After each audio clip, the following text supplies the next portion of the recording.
ideia dessas palestras, vocês sabem, é que a gente aborde todo o livro.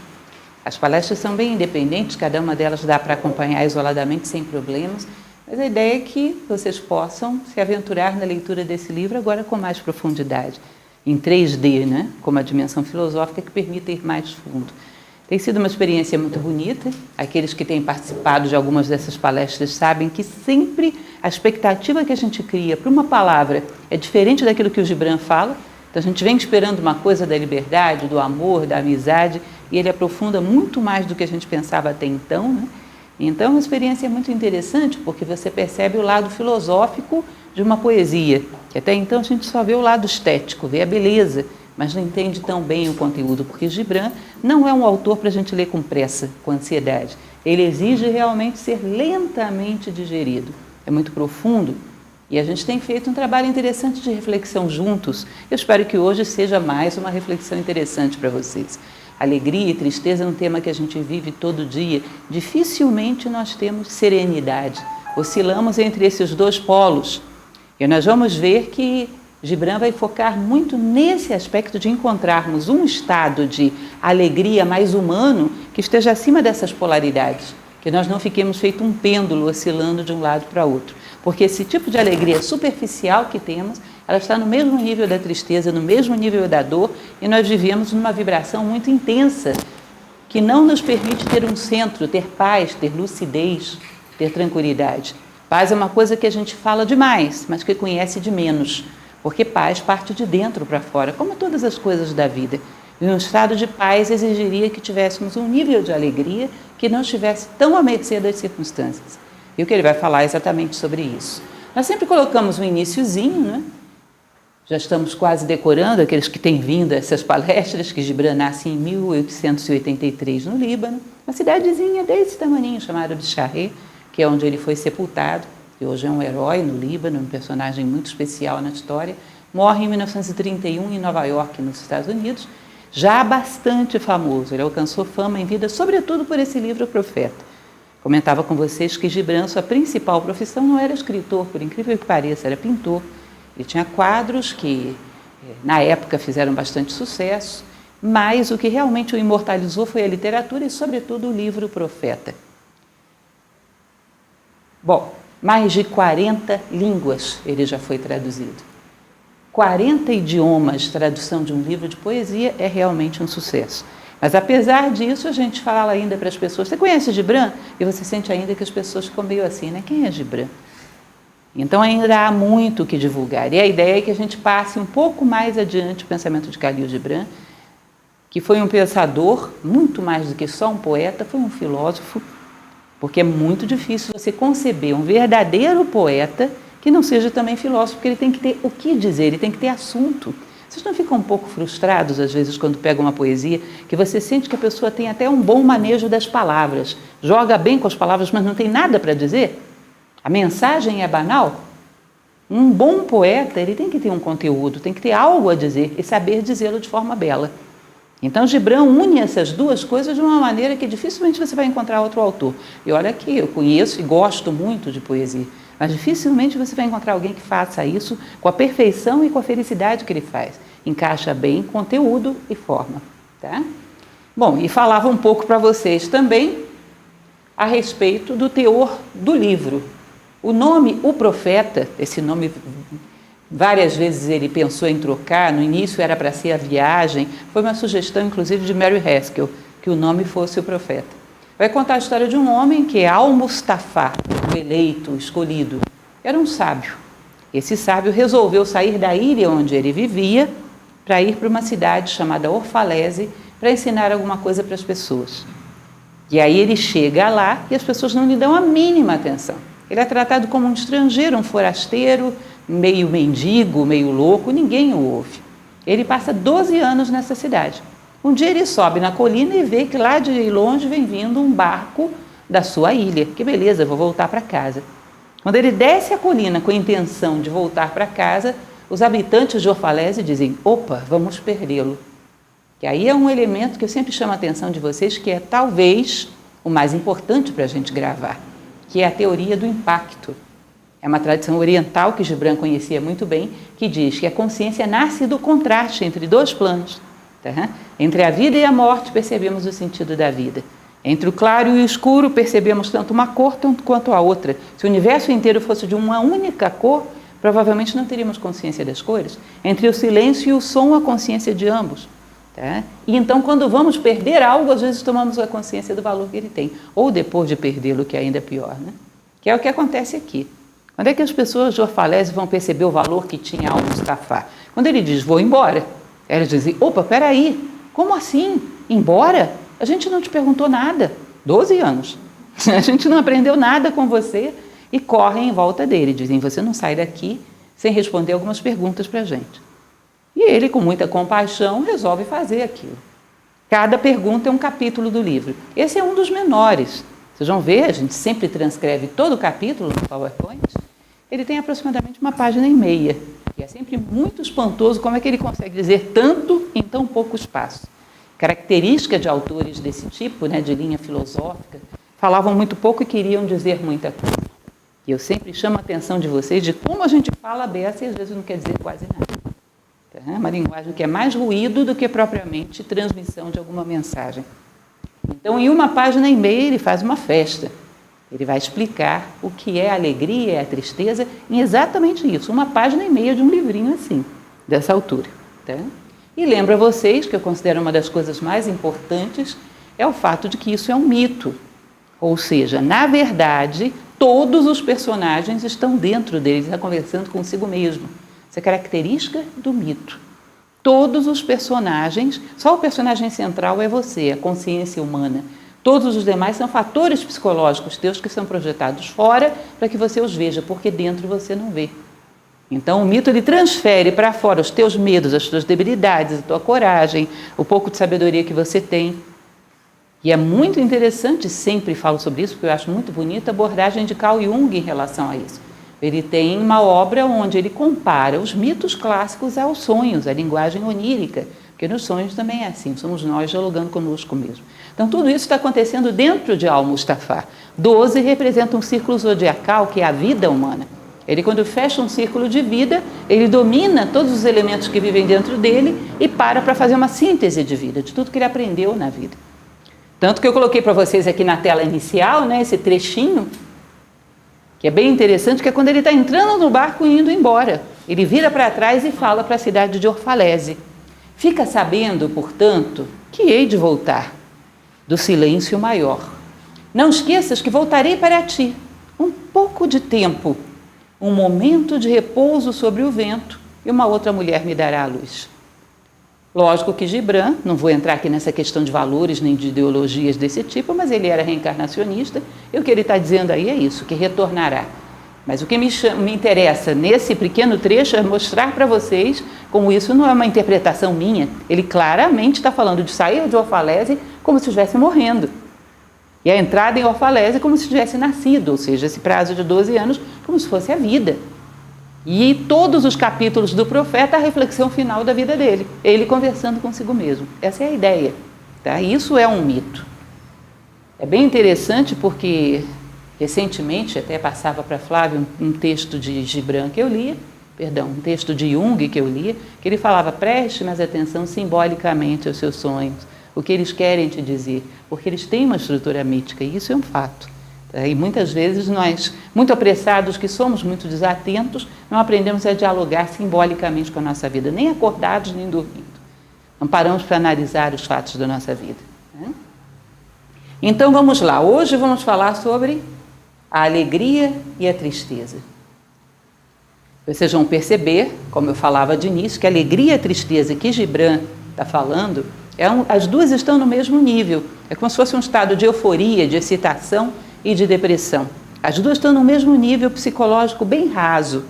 Normalmente, já conversei sobre isso com vocês, para aqueles que já estiveram em outras palestras, Egito fala sobre isso, Grécia fala sobre isso. A evolução do homem é comparada ao nível vibratório. Diz que a vibração mais densa do universo é a vibração física, bem lenta, bem densa. Você acelera, você entra no plano da energia. Isso é científico, né? Sabe-se que hoje átomo às vezes é partícula, às vezes é onda, ou seja, às vezes é matéria, às vezes é energia. Diz que se você acelera a energia, você vai ter emoções, o mundo emocional. Se acelera, você vai entrar no plano da mente. Você acelera, você vai entrar no plano das intuições. Acelera, vai entrar no plano do espírito e acelerando mais, chegaria ao divino. Isso diz Hermes Trismegisto, que todo o universo é um padrão vibratório. Uma parte dele nós reconhecemos, outra não, mas não significa que deixou de existir. Não é assim com o som, não é assim com a imagem? Vocês sabem disso? Que quando, por exemplo, um motoqueiro vira a chave da moto, que começa aquele barulhinho irritante, sumiu? Não, não sumiu, continuou, só que saiu do nosso espectro auditivo, mas continuou. Assim também é a luz. A gente enxerga um pedaço do espectro da luz, mas ela continua num nível que a gente já não enxerga mais. Ela vai vibrando mais intensamente e some daquilo que a gente é capaz de perceber com a vida física, com a vista física, mas ela continua vibrando. Tá? Então, o que ele está dizendo é que a nossa alegria, a nossa tristeza não é uma superior à outra, são do mesmo padrão vibratório. É como se uma fosse o alívio da outra. Elas se compensam por oposição. Então, elas são de um nível de vibração muito denso, muito baixo. Elas estão mais para euforia e para depressão, mais para posse de coisas, expectativa de posse de coisas, do que realmente um estado de realização enquanto ser humano. Tá? Que estaria num outro patamar, como se fosse um triângulo. Aqui as duas pontas do pêndulo e a alegria humana aqui em cima. Em outro patamar, em outro degrau, sem se deixar atingir pelas circunstâncias. Essa aqui, uma sempre vai compensar a outra. Elas vão ficar vibrando por oposição. Uma sempre vai preencher o vácuo da outra. Tá? Então, vamos lá. Então, uma mulher disse, fala-nos da alegria e da tristeza. Detalhe, que agora é curioso, porque eu já dei essa palestra no Guará, dei essa palestra no Lago. Toda vez que eu estou dando essa palestra, é 99,9% do público feminino. Aí aumenta a chance de ficarem com raiva de mim. Porque percebam que não é casual a relação que ele faz entre quem pergunta e aquilo que é perguntado.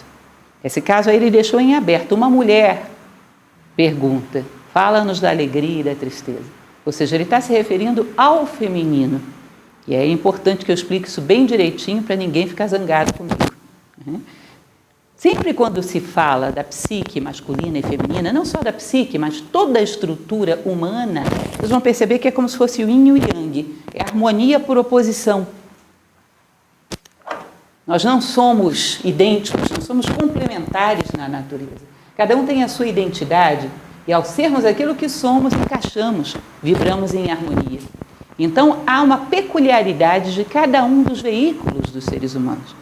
Se nós olharmos, por exemplo, o corpo físico, nós vamos ver que a estrutura física da mulher, ela não é preparada para tanta força física, pelo menos essa força física de impulso, quanto a do homem.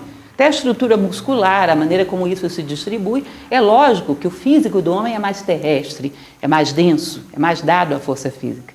Agora, quando a gente entra no plano energético, vocês vão ver que a energia do homem é mais de explosão, de impulso, e a mulher é de continuidade. Ela é capaz, por exemplo, de suportar dor por períodos mais longos do que o homem. Vocês não sabem disso? A avó de vocês não dizia isso para o avô de vocês? Se você tivesse tido um filho, morria. Não falava isso, não? Sempre a gente vê essas histórias, né? Porque diz que realmente é um parâmetro de dor que o homem, às vezes, é mais frágil do que a mulher para isso, porque a energia da mulher é de continuidade. Ela é capaz de suportar situações de impacto, de sofrimento. Ela tem uma energia que sustenta situações desagradáveis por um tempo maior, enquanto que a do homem é de explosão. Tá? Então, a sua energia é mais terrestre e a do homem é mais celeste. Agora, quando entra no plano emocional, vira ao contrário, mais uma vez, para encaixar, né? As emoções do homem são mais terrestres, mais concretas, mais práticas, e a mulher tem um emocional todo idealizado. Ela espera o príncipe encantado montado no cavalo branco, e espera mesmo. Tá? O ideal da mulher não é um homem bonito, nem atraente, nem com corpo assim assado, é um homem cortês, cavalheiro, educado, que seja capaz de atender os seus sonhos de cavalheirismo. Ela tem um emocional idealizado. O homem tem um emocional mais concreto. É lógico que num processo de educação daria para equilibrar isso aí, gerar um meio termo, mas a tendência natural é isso. Agora vocês imaginem, num mundo tão materialista quanto o nosso, Então, totalmente desacralizado, onde as coisas estão reduzidas às vezes ao instinto. O que é um ser com uma emoção idealizada viver num mundo como esse? Vocês percebem que é uma superfície de contato muito atritiva, que machuca demais? Você espera um príncipe encantado e vem sempre um brutamontes, às vezes com uma mentalidade utilitária e aquela exploração dos teus sentimentos e as feridas que isso vai abrindo e a frustração e a carência e as emoções sonham, as emoções descem e se frustram. Ou seja, resumindo a ópera, existe uma frasezinha bem conhecida que diz: instabilidade, teu nome é mulher. O plano emocional fica assim, ó. E isso, infelizmente, enquanto não temos consciência disso e não aprendemos a trabalhar com isso de tal maneira que as nossas emoções não dependam do meio, dependam de nós, fica isso mesmo, uma gangorra emocional, onde o pêndulo oscila para alegria e tristeza, um nível de carência, uma dependência de ser amada a qualquer preço, uma necessidade de ser correspondida nos seus sonhos, enfim, fragilidade astral ou fragilidade emocional. Então não fiquem com raiva nem do Gibran nem de mim, mas essa pergunta sobre alegria e tristeza era muito apropriada para ser feita por uma mulher, porque é um ponto frágil, é exatamente isso aí. O homem não é tão sensível ao fato de que não o amem. Para a mulher esse é o fim do mundo. Entendem isso? Um homem não consegue entender por que para uma mulher é tão grave não ser amada. Para ele existem coisas piores. Para a mulher é o fim do mundo. Façam qualquer coisa com ela, ela suporta a dor, ela suporta a adversidade, mas não suporta que não a amem. E num mundo onde o amor é tão raro, essa superfície de contato com o mundo, às vezes gera um perfil de muita instabilidade. Estou sendo injusta? O que vocês acham? Então, a referência que ele faz aqui, a essa oscilação da alegria para a tristeza, o pêndulo, não é casual que seja perfeita essa pergunta para uma mulher. Tá? Eu recordo que eu falava para vocês, já mais de uma vez, eu acho que eu falei, a respeito de um livro atual, um romance histórico chamado Portões de Fogo. Lembram disso? Já indiquei, toda vez que vocês vão procurar esse livro, não acham, porque todos os livros que eu indico são todos esgotados. Que é curioso, né? Porque livros de qualidade as editoras não reeditam por uma razão, não vendem os apelativos. Esse Portões de Fogo conta a história dos espartanos quando vão 300 combater os persas. Acho que alguns até já leram esse livro, porque é um clássico dentro da Nova Acrópole. Todo filósofo gosta desse livro, é muito bonito, muito bem escrito. E esse é um episódio histórico, e esse escritor, Steven Pressfield, que é um escritor que ainda está vivo, um escritor atual, ele escreve muito bem. O que eu estou querendo chamar a atenção desse livro? Uma cena que explica muito isso que eu estava falando para vocês, do feminino. Quando o rei Leônidas de Esparta seleciona 300 homens para irem para os portões de fogo para poder barrarem os persas por 3 dias, para dar tempo dos gregos se prepararem. Aqueles 300 foram escolhidos a dedo e todo mundo sabia que iam morrer. Estavam dando a vida para uma causa, para salvar a Grécia. Então foi um negócio assim, heróico em extremos. E todo mundo curioso para saber qual foi o critério que ele utilizou para escolher esses 300. Então ele escolheu esses homens e numa família ele escolheu 2. O esposo e o primogênito, o filho mais velho. E essa mulher foi perguntar para ele o porquê. Chegou para ele e disse: Senhor, eu gostaria que o senhor me justificasse, o senhor não explicou para ninguém. Por que na minha família o senhor escolheu 2 pessoas, sabendo que ambas vão morrer? E ele disse: olha, de fato, eu não expliquei para ninguém qual foi o critério que eu utilizei para selecionar os meus 300 guerreiros. Mas vou explicar para você, você merece ouvir. Eu escolhi meus 300 guerreiros pelas suas mulheres. Porque quando nós morrermos nos portões de fogo, toda a Grécia vai se voltar sobre Esparta, por causa do nosso exemplo heróico, por causa da grandeza do nosso ato. E quem vão ver aqui? As mulheres. E da dignidade dessas mulheres para enfrentar bem essa situação vai depender a imagem de Esparta. Eu escolhi pela fortaleza das suas mulheres. E é muito bonito porque ela se levanta, enxuga as lágrimas e diz: eu não chorarei mais por isso. Agora imaginem vocês, se vocês pedem para essa mulher ir para a guerra e dar a vida dela, provavelmente daria tranquilo, porque é comum na história que as mulheres deem a vida por aquilo que amam. Mas entregar aqueles que ela ama é a pior coisa que você pode pedir para uma mulher. Porque a possibilidade de expansão do amor é grande, mas também a necessidade do amor também é grande. É o maior sacrifício que se pode pedir para uma mulher, que ela entregue aquilo que ela ama. Entregar a sua própria vida não é tão difícil. Entendem isso? É uma coisa muito bonita. A gente está chegando agora no mês que vem, no Dia da Mulher, entender um pouco mais sobre essa psique feminina, né? Que, como tudo no universo manifestado, é dual. E aí ele continua, ele responde: vossa alegria é vossa tristeza desmascarada. E o mesmo poço que dá nascimento ao vosso riso, muitas vezes foi preenchido por vossas lágrimas. E como não poderia ser assim? Como se fosse um copinho. Ele é do mesmo tamanho quando você enche de alegria ou quando você esvazia e enche de dor. Ele é do mesmo tamanho. O homem que é capaz de um horizonte muito grande de euforia, de vibração emocional, ele é capaz de tristezas muito profundas. Ou vocês acham que uma pessoa serena emocionalmente na alegria vai entrar num buraco depressivo? Não entra. É como se o buraco fosse do mesmo tamanho para os dois lados. Eu comento, por exemplo, em relacionamentos. Isso é muito comum. Pessoas que chegam dentro de um relacionamento a um nível de violência, às vezes até física, de agressão mútua, que às vezes chega até o físico. Como é que essas pessoas eram lá na fase da paixão? Não eram aquelas que jogavam folheto de helicóptero, rolavam pelo chão? Não é assim? O pêndulo, ele oscila, se você medir, aqui é o meio, ele oscila o mesmo tanto para um lado e para o outro. O copo que está aqui no extremo é do mesmo tamanho, da euforia e da depressão, da tristeza exacerbada ou da alegria. Quando vocês olham na história os homens que foram heróicos, fizeram grandes coisas pela humanidade, grandes mestres de sabedoria, grandes heróis, vocês vão perceber que amavam a humanidade. Como é que expressavam esse amor? De maneira serena, sóbria e continuada. O verdadeiro amor não joga folheto de helicóptero, não precisa de tanto barulho assim, né? Ele é sóbrio, sereno, mas contínuo, se garante por toda uma vida. E algumas tradições dizem que até mais do que isso. O amor é assim, o verdadeiro amor, o humano. Isso que vibra tanto e faz tanto barulho, em geral, é paixão. E isso que vibra tanto e faz tanto barulho na tristeza, é às vezes um nível de depressão, de baixa de emocional, proporcional à euforia. Eu comentava com vocês os ditos da minha avó, que ela tem uns ditos populares muito interessantes, e um dos que ela gostava de falar era assim: dia de muito riso, véspera de pouco siso. De vocês não falava isso, não? Eu ficava querendo entender o que era isso, com 9, 10 anos, isso era um enigma para mim. Eu já entendo o que ela estava falando, que euforia ia ser compensada por depressão. Filosofia da Rede Globo. Né? Assiste o primeiro capítulo da novela, fulana não suporta ciclano, ciclano não quer nem ouvir falar de fulana. Não precisa assistir mais, vamos terminar juntos. Isso é bem previsível. É a oscilação do astral muito grosseiro. Quando você depura o emocional, ele vai ficando sóbrio e contínuo, sem falhas, ele se garante, se sustenta. Essa extrapolação, em geral, é aqui embaixo. Adrenalina pura. Isso não gera um vício, gente. De tal maneira que uma pessoa que está acostumada a oscilar desse jeito, se você coloca ela numa situação de serenidade, ela sente como se fosse uma síndrome de abstinência, como se fosse uma droga.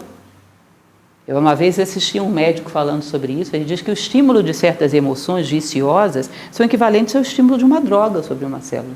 Por exemplo, a vitimização, que é uma emoção horrorosa, a autopiedade, é uma das mais comuns nos nossos dias. Vivemos nos fazendo de vítima. Isso gera um estímulo celular.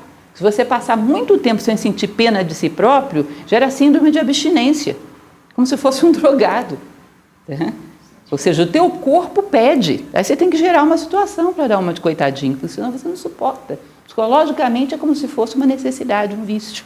Ou seja, pessoas que às vezes pegam um carro, tem que correr feito uma louca, ainda que não esteja com pressa para nada.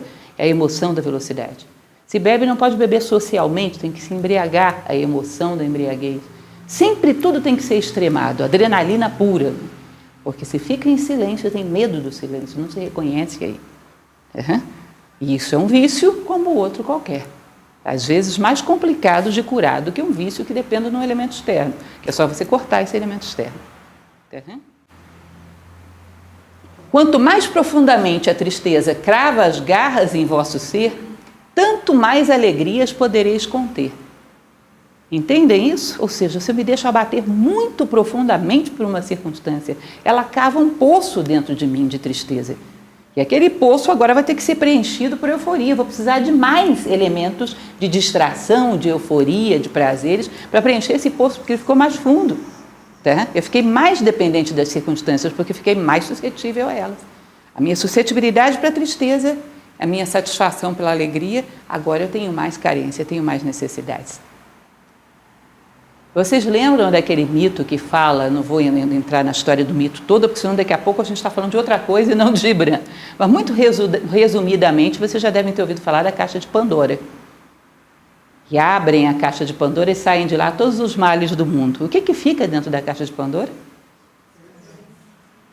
A esperança. Mas não tinha só mal lá dentro? A esperança não é um bem? Por que ela ficou lá dentro? O que essa esperança estava fazendo lá dentro, em resumo? Se era uma caixa que só tinha os males do mundo. Exatamente, porque a esperança, nessa acepção, ela é negativa, ela é a expectativa do prazer futuro. Se você pega uma pessoa, submete ela a muito sofrimento, a ideia é que esse sofrimento gerasse nela um esgotamento daquele estado de consciência. E ela subisse, você espreme e ela alcançasse um nível de consciência em outro patamar. Chega, não vou mais valorizar isso, deixa eu procurar me realizar aqui. Mas quando você espreme a pessoa nesse ponto e ela tem a esperança do prazer futuro, ela não se liberta. Ela não se liberta. Ela não vai procurar solução em outro plano, ela vai continuar aqui sofrendo, esperando um prazer futuro, simulando na sua imaginação um prazer futuro. Então, essa esperança do prazer futuro faz com que no meio da dor as pessoas não cresçam. A dor é um convite à consciência, mas não pode obrigar, porque senão todos os sofredores do mundo seriam sábios, e isso não acontece. Não é assim?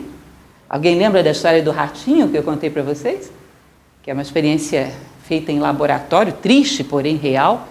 Se diz que pegaram um ratinho, colocaram ele dentro d'água, ele se debatia, depois de um tempo X afogava. Aí depois pegaram um ratinho, colocaram dentro d'água e quando ele estava para se afogar, tiraram, deixaram ele secar, tá? Salvaram o ratinho. Depois pegaram esse mesmo ratinho e puseram dentro d'água. O tempo que ele se debateu quase dobrou. Sabe por quê? Ele tinha esperança de ser salvo. Tá? Então essa esperança às vezes gera uma expectativa que realmente nos faz suportar um estado de dor muito maior, porque tem esperança da compensação depois. E você não se liberta para outro patamar. Onde chega de pensar dessa maneira e viver dessa maneira. Não escapa, porque a vida comprime para você subir. E você não escapa daí, porque fica na expectativa do prazer futuro. Tá? E fica nessa dualidade, preso aí. Tá? Não é a taça em que verteis vosso vinho, a mesma que foi queimada no forno do oleiro? Ou seja, agora a brandura do vinho, ainda há pouco fogo. Ou seja, os extremos do mundo dual. No mundo manifestado, tudo é assim, tem situações de dor e de alegria superficial. E você sempre vai estar oscilando de uma para outra. Agora, se a tua expectativa de realização está só nesse plano, a vida vai virar um inferno. Porque dentro da dor, existe a expectativa do prazer. Dentro do prazer, existe o medo da dor. No fundo, os dois são muito parecidos. Lembra que eu falava para vocês do drama das férias? Como é que é a história do drama das férias? O ano inteiro esperando pelas férias. Ah, chegou, agora eu estou de férias. Primeiro dia de férias, faltam 29 dias para eu voltar para aquele inferno. Segundo, faltam 28. Terceiro, ai meu Deus, só faltam 27. Ou seja, dentro das férias, já há a dor do trabalho, porque você transformou a vida numa coisa dual. E vai ficar oscilando aí.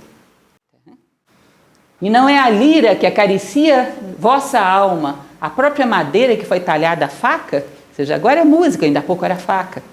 Ou seja, se o homem se prende a satisfações e tristezas superficiais, vai estar sempre um joguete na mão dessas circunstâncias que sempre serão duais. Vai chover, vai fazer sol, vai fazer calor, vai fazer frio, vai fazer isso, vai fazer aquilo, vão te odiar, vão te elogiar, vão falar bem, vão falar mal. E se a minha alegria e a minha realização dependem disso, coitado de mim. Você sempre um joguete na mão das circunstâncias. Quando estiverdes alegres, olhai no fundo de vosso coração e achareis que o que vos deu tristeza é aquilo mesmo que vos está dando alegria. Ou seja, agora me elogiaram, olha que bom. E ontem estava triste por quê? Porque me criticaram, não é a mesma coisa? Ou seja, é o mesmo elemento. Amanhã essa pessoa que te elogiou vai esquecer de você, isso vai te provocar tristeza. Depois da manhã aparece outra que te elogia. Hoje você tem um objeto novo, amanhã ele envelheceu, depois da manhã é outro novo. No fundo é a mesma coisa. As duas faces da mesma moeda e estão provocando emoções igualmente superficiais, que não te tornam melhor como ser humano, nem tornam ninguém melhor como ser humano, ou seja, que não acrescentam grandes coisas à vida. Esses elementos que nos causam euforia e depressão, em geral, são superficiais e não acrescentam grande coisa, nem à tua vida, nem à vida das pessoas que te rodeiam. Tá? São como saborear um chocolate ou não saborear um chocolate. Aquela sensação, vou chegar em casa e tenho um chocolate. Aí você chega lá, comeram o seu chocolate. A tristeza, a alegria, mas nem comendo, nem deixando de comer, você se tornou melhor. É simplesmente uma satisfação do paladar, superficial. Quando estiverdes tristes, olhai novamente no vosso coração e vereis que, na verdade, está chorando por aquilo mesmo que constituiu o vosso deleite. É a mesma coisa. Pela presença ou pela ausência de um mesmo elemento superficial que, na verdade, não é seu, nunca foi seu. Alguns dentre vós dizeis, a alegria é maior do que a tristeza, os otimistas, né? E outros dizem, não, a tristeza é maior, os pessimistas. Não, o sofrimento é muito grande. Outros, não, a alegria é que é maior. Eu, porém, vos digo que elas são inseparáveis, provavelmente do mesmo tamanho. Vêm sempre juntas. E quando uma está sentada à vossa mesa, lembrai-vos de que a outra dorme em vossa cama. Ou seja, está na fila, esperando a entrada dela no cenário da sua vida. Logo em seguida. E saber disso faz com que a gente procure coisas mais estáveis dentro de nós. Em verdade, estáis suspensos como os pratos de uma balança entre vossa tristeza e vossa alegria. E somente quando estáis vazio que estáis em equilíbrio.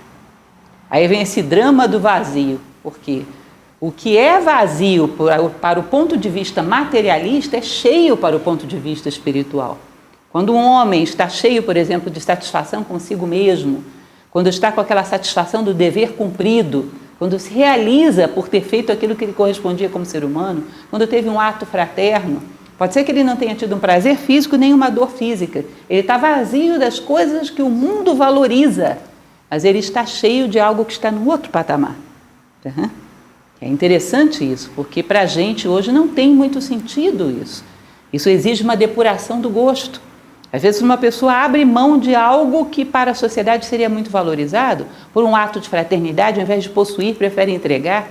Para a sociedade ele perdeu, e para ele isso pode trazer um nível de satisfação muito grande em outro patamar, que nada nem ninguém pode tirar dele. Porque a fraternidade, por exemplo, é também alegria, mas uma alegria que não depende das circunstâncias, só depende de mim. Ela está em outro patamar. Existe um livro que eu também já recomendei para vocês várias vezes, quem sabe um dia eu convenço vocês a lerem, que se chama Kybalion. Lembram disso? Que vem da tradição egípcia, muito bonito, são algumas máximas herméticas de Hermes Trismegisto. E um dos princípios que ele fala é o princípio da neutralização. Você quer fugir dos conflitos desse degrau? Só tem um jeito, passa para o próximo. Entendem? Enquanto você está nesse degrau e vendo o drama desse degrau, não vai ter como escapar dos conflitos dele.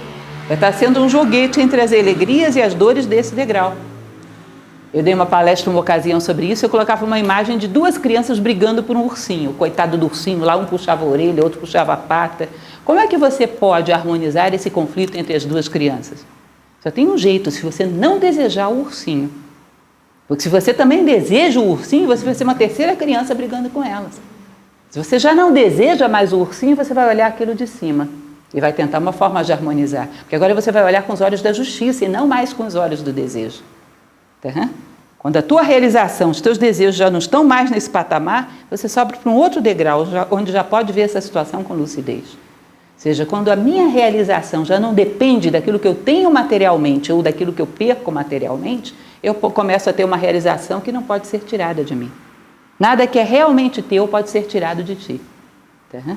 Agora, da mesma maneira que quem está aqui embaixo e tem o ursinho ou não tem o ursinho é considerado vazio para quem está lá em cima, porque quem está lá em cima sabe que ninguém é dono desse bendito ursinho, daqui a pouco vai se rasgar, vai para o lixo. Aquele que está aqui embaixo, quando olha lá para cima e vê uma pessoa que só tem uma realização interna, vai dizer, ele não tem nada. São dois patamares que dificilmente são reconhecíveis. Nada que é realmente teu pode ser tirado de ti. A lógica do sábio é essa. Essas coisas materiais que escoam pelo meio dos seus dedos, que você necessariamente vai perder, não são realmente tuas. Mas se você é justo, quem é que vai tirar isso de você? Se você é nobre, se você é uma pessoa boa, se tem capacidade de amar profundamente, quem vai tirar isso de você? Então você está vazio para os padrões do mundo, está cheio para os padrões do espírito. Entende? Então são 2 planos, 2 degraus. Então, só se você abre mão, não significa que você abra mão de ter as coisas. Lembrem dessa frase de Voltaire, que é bastante famosa. O problema não é você ter as coisas, mas as coisas terem você. Você pode até ter as coisas, mas saber que elas são transitórias e a tua realização não depender delas. Por isso não se choca tanto quando as perde, porque isso é previsível. Até isso aqui a gente vai perder. Tá?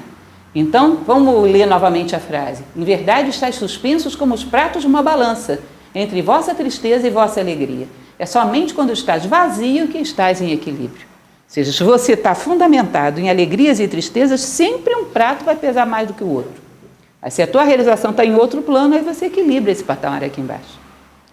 Eu já falei várias vezes para vocês de uma frase de um filósofo da Nova Acrópole, o professor Michel Echenique, que ele trouxe Nova Acrópole para o Brasil, é uma pessoa bastante interessante, hoje já é falecido.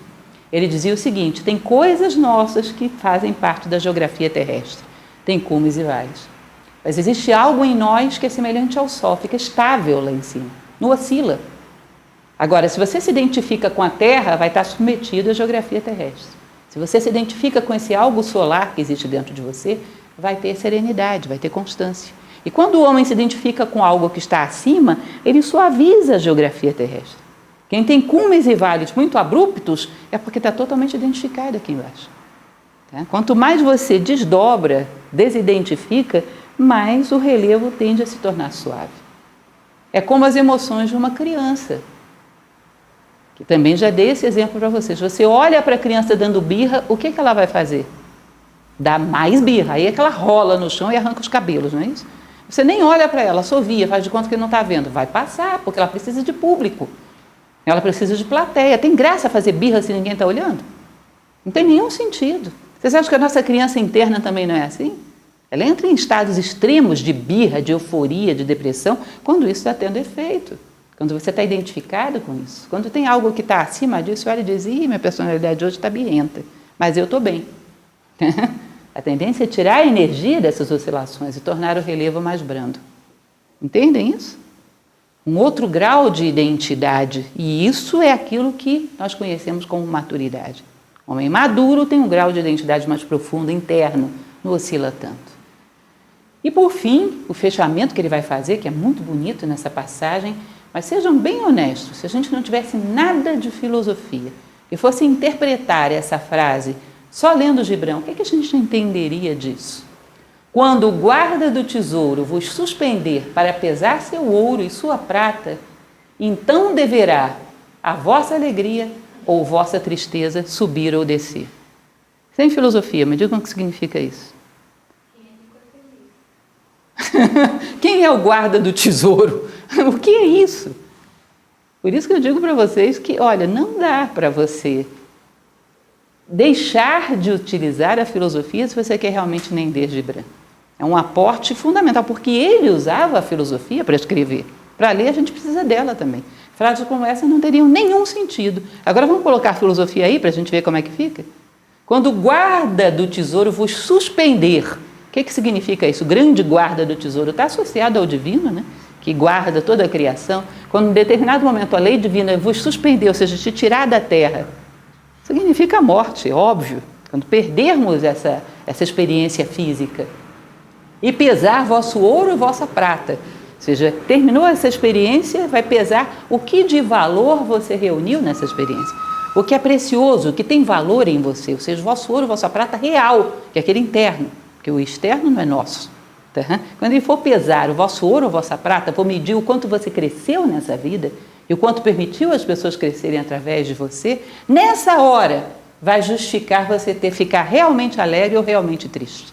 Essa vai ser a única alegria e tristeza real. A minha vida fez diferença. Somou para o mundo. Através da minha vida eu me tornei um pouco melhor e permiti as pessoas crescerem também. Bom, isso é alegria. A minha vida não fez diferença nenhuma. Eu saí do mesmo tamanho que entrei. Só passou o tempo biológico, o tempo psicológico, o tempo espiritual não existiu. Eu saí do mesmo tamanho que entrei. E ninguém cresceu porque conviveu comigo. Isso é motivo para tristeza. E nós ainda podemos pensar em possibilidades piores do que essa, não podemos? Não pode acontecer de uma pessoa, pelo fato dela ter participado da vida de outra, fazer com que essa fique pior do que estava antes, puxá-la para baixo? Ser fator de subtração na vida alheia, não pode? Pode acontecer. Eu imagino que é uma síntese de vida como essa. Ao final da tua vida, porque necessariamente teremos que passar por isso, olhar para trás e perceber que algumas pessoas talvez tivessem sido maiores e melhores se não tivessem nos conhecido. Eu imagino que isso deve ser a pior das tristezas. Significa que talvez fosse melhor não termos existido. Vocês hão de convir que não é impossível. É duro, mas não é impossível. Nós podemos dar asas aos outros ou cortá-las. E ambas as situações podem acontecer. Então, nessa hora, teremos a legítima alegria ou a legítima tristeza de perceber que a nossa vida fez diferença ou não, tanto para nós quanto para o mundo. Que é aquele recado que temos que dar ao mundo, aquele aporte, aquele acréscimo que cada um de nós veio ao mundo para dar, aquela palavra que cada um de nós veio dizer. Imaginem vocês, como eu falei de início, Gibran pertence a uma teoria, uma tradição oriental que é reencarnacionista. Então, não estou dizendo para vocês aceitarem isso, mas para tomar como possibilidade, já que a gente está analisando a obra de Gibran. Imaginem que essa hipótese dele tenha algo de verdade. Que a pessoa some experiências e mais experiências e mais experiências e a soma disso tudo a leve à sabedoria, que é o ápice da vida humana. Valores, virtudes e sabedoria. Aí imagina que todos nós chegamos lá na sabedoria e isso aqui é o cafezinho dos sábios, estamos conversando entre nós. Eu estou exigindo demais da imaginação da gente, né? Aí nós vamos falar sobre essas experiências que tivemos. Você lembra aquela vida, aquela personalidade X? Aquela foi boa, eu cresci muito nela. Venci várias dificuldades. A Y foi mais ou menos. Tá? A Z foi razoável, deu para avançar bem. Se no meio dessas experiências todas houve uma vida, uma personalidade, que você ficou tão apegado a ela que não cresceu nada, ela vai entrar nessa conta? Não. Ou seja, por excesso de apego ao superficial, aquilo que a tradição grega chama de personalidade, né? Por excesso de apego à personalidade, você a joga no lixo, a desperdiça. Tá? Porque a única forma de dar alguma eternidade a esse episódio que somos nós hoje é fazê-lo servir ao ser. Porque ele entra na conta do ser, ele soma, ele faz diferença.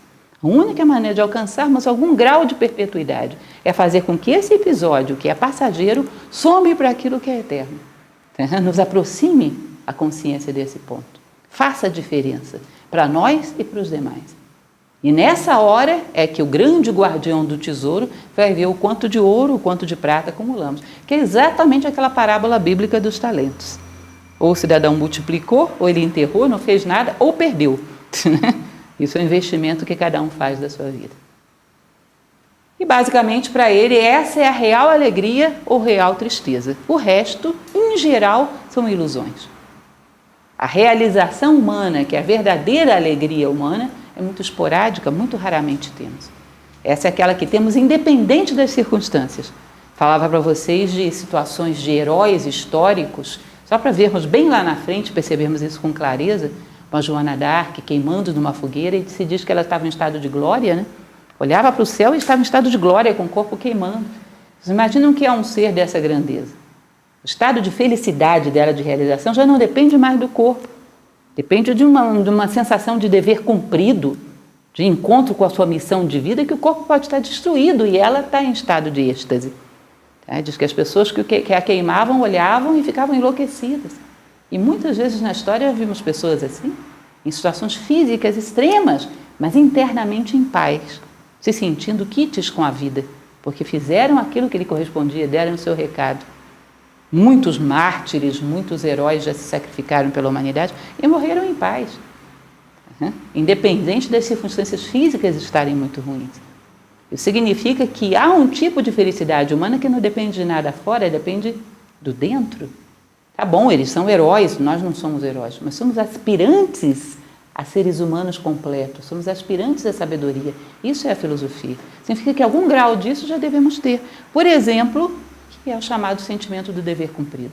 Um estado de profunda satisfação de colocar a cabeça no seu travesseiro e dormir o sono dos justos, porque você sabe que o teu dia foi digno de um ser humano. Você cumpriu aquilo que te correspondia como ser humano. No dia de hoje, dentro do limite das minhas possibilidades, dentro daquele tamanho que tenho, eu cumpri com o meu dever, com a minha história. Fiz aquilo que me correspondia. Durmo o sono dos justos, em paz com o meu travesseiro e em paz com a vida. Esse pequeno sentimento do dever cumprido é uma percepção interessante, porque às vezes o nosso corpo está extremamente cansado. Às vezes não ganhamos nada materialmente com isso, nem dinheiro, nem fama, mas algo em nós está pleno, porque sentimos que correspondemos ao que a vida esperava de nós. Isso está acima das circunstâncias, ninguém pode nos tirar disso. E isso é ouro, isso é prata, isso é valor, isso é digno da verdadeira alegria, ou se não temos, da verdadeira tristeza. Lembrem que comentava com vocês, e eu acho interessante fazermos essa reflexão, porque às vezes um dia não conseguimos isso. Bom, tá bom, no outro também não. Aí já começa a ficar atento. Porque um dia, se nós vivêssemos 1000 anos, seria muito pouco. Para quem vive 70, 80, um dia é bem significativo. Não é para estarmos desperdiçando tantos assim. Os nossos dias deveriam ser humanos, pelo menos na sua maioria. Deveriam somar. Deveríamos exigir de nós aprender alguma coisa todos os dias, ou servir à humanidade todos os dias, um pequeno ato de generosidade, uma pequena reflexão, que desse a esse dia um sentido dentro da minha vida. Porque não são tantos assim. Não são tantos. A vida é bem fugaz. E esse é o verdadeiro ouro, essa é a verdadeira prata, e isso vai justificar a nossa verdadeira alegria ou a nossa verdadeira tristeza. O resto são chocolates que você comeu ou deixou de comer. Qual era o gosto mesmo que ele tinha? Não lembro mais. Quantos você comeu? Não lembro. Enfim, faz muito pouca diferença. Um prazer momentâneo do paladar ou uma frustração momentânea, sem muita transcendência. Lembro que eu falava para vocês ainda essa semana, quando eu dava palestra, e comentava a respeito daquele monte de álbuns de fotografia que uma vez eu achei dentro da lixeira. Eu fiquei pensando quantas barras de chocolate deveriam estar retratadas ali, quantas coisas que eram consideradas muito importantes para aquela pessoa, mas que depois de algum tempo já não valiam mais nada. A maior parte das nossas realizações na vida ficam nesse plano. Muito fugaz, muito passageiro. Agora, o que um grande homem fez pela humanidade passa 2000 anos e a gente não esquece. É isso? Está sempre conosco. São reais. Bom, e assim terminamos, gente. Esse é o capítulo, falei para vocês que é um dos menores do livro, é bem pequenininho, vamos rápidos, né? Alguns, em geral, os capítulos do Gibran vão de 1,5 páginas a 2,5, ou seja, não existe nada tão maior do que isso assim. Esse é um dos menores. Mas em poucas linhas vocês percebem que ele expressa exatamente a fugacidade dos nossos interesses, a banalidade e o quanto, num determinado momento, vamos ter que dar conta disso. Tá? E o ideal seria que fosse agora, ainda há tempo de reverter e dar mais profundidade à nossa vida. Eu abro para perguntas, se tiver alguma coisa que vocês queiram perguntar.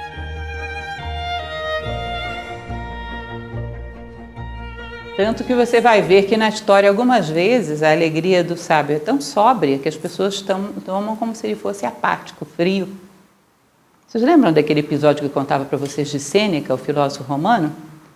Ele era uma pessoa tão sóbria, tão serena, que um dia o cidadão chegou para ele e disse: você não tem sentimentos, você é apático.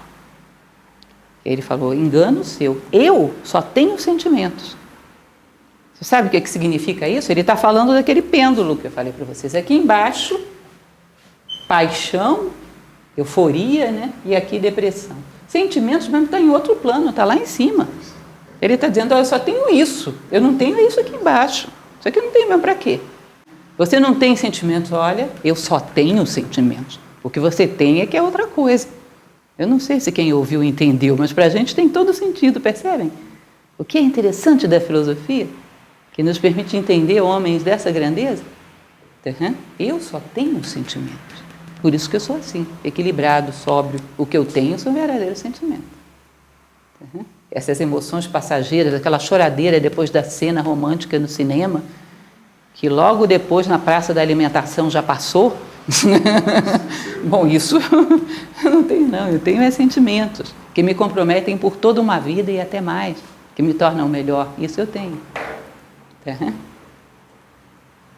Então são frases que para o senso comum não teriam nenhum sentido e para a filosofia faz todo sentido.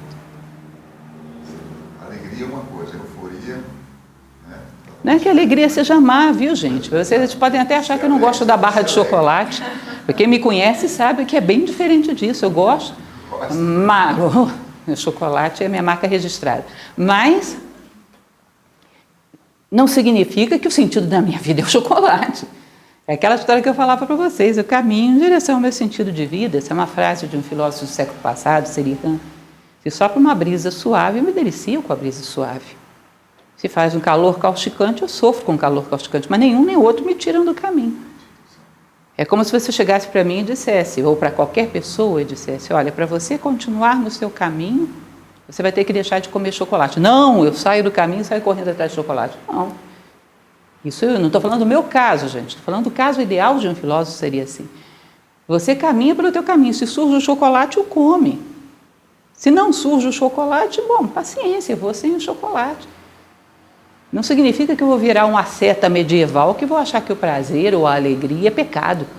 Não, faz parte do caminho. Mas nenhum nem outro deveriam nos tirar do caminho, entende? Se está no caminho, eu sofro, eu me beneficio, seja lá o que for próprio do caminho. Mas não saio do caminho para correr atrás deles. Não abro mão da minha identidade por coisas fugazes. E nós percebemos que é o que o homem mais faz, ele só tem essas coisas fugazes. Então a sua trilha é correndo atrás delas ou fugindo delas. É um processo assim, caótico. Correndo atrás das coisas agradáveis, fugindo das dolorosas. Não tem um caminho, não tem um destino maior do que isso.